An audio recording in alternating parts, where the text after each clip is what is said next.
הייתה בבית מאחר שנהגה לפי ההנחיות ופנתה למרחב המוגן. הנה הדיווח של ויפו אטואן ממש ממקום הנפילה שם.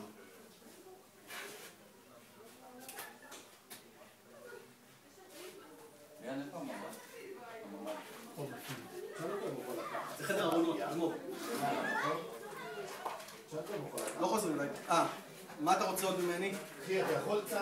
טוב, אז שנועה תשאל מה שהוא רוצה.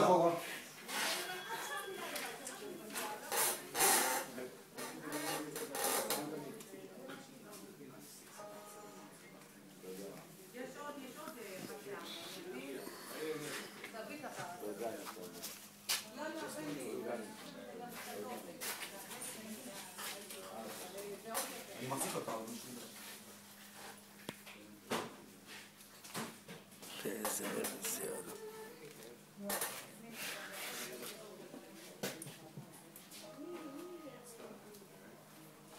כן, אז כתוצאה מהמתח הזה הבוקר אמרנו הרבה מאוד פגיעות ישירות, הפגיעה הקשה ביותר כאן בבית משפחת חכמון בבאר שבע. הקטע פוגעת בגג הבית, תראו את הנזק העצום, אנחנו ננסה לעלות למעלה ואז תראו כמה נזק נגרם פה, התקרה פשוט שנופלת על הרצפה. בני המשפחה גם היו בתוך הבית, ירדו למטה לממ"ד ולא נפגעו, תראו את הנזק העצום שנגרם לבית הזה, פגיעה ישירה בגג המבנה.